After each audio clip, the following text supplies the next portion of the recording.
এই মানুষকে আল্লাহ তিনটা পদ্ধতিতে সৃষ্টি করেছেন বলেছিলাম।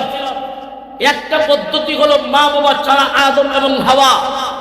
দুই নম্বর পদ্ধতি হলো বাবা নাই, মার মাধ্যমে আল্লাহ পয়গম্বর ঈসাকে জন্ম দিয়েছেন। তিন নম্বর পদ্ধতি হলো একজন বাবা আর একজন মা, এই দুইজনের সংমিশ্রণের মাধ্যমে আল্লাহ দুনিয়াতে অসংখ্য অগণিত নারী পুরুষ সৃষ্টি করেছেন। ঠিক না বেঠিক? সূরা নিসার প্রথম দিকে আল্লাহ বলেন, ইয়া আইয়ুহান নাসু তাকু রাব্বাকুমুল্লাযী খালাকাকুম মিন নাফসিন ওয়াহিদা ওয়া খালাকা মিনহা যাওজাহা ওয়া বাসসা মিনহুমা রিজালান কাসীরান ওয়া নিসাআ। কিয়ামত পর্যন্ত যত মানুষ পৃথিবীতে আসবে সকলেই হবে মানুষ থেকে মানুষ। ঠিক না বেঠিক?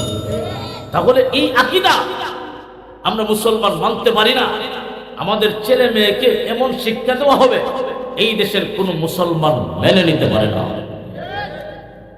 এই জন্য আমাদের দাবি, বর্তমান ইহুদি খ্রিস্টানের চক্রান্তে আমাদের শিক্ষা নীতির মাঝে, শিক্ষা সিলেবাসের মাঝে এমন কিছু শিক্ষা ঢুকাইয়া দেওয়া হচ্ছে যে শিক্ষার মাধ্যমে মুসলমানিত্ব থাকে না, কুফরি মতবাদ শিক্ষা করে তার মস্তিষ্কে কুফরি মতবাদ ঢুকে যায়।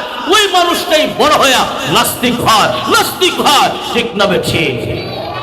এই জন্য আমরা অতীতেও দেখেছি, আমরা অতীতের ইতিহাস অনেক জানি। অনেক বড় বড় শিক্ষিত এমন আছেন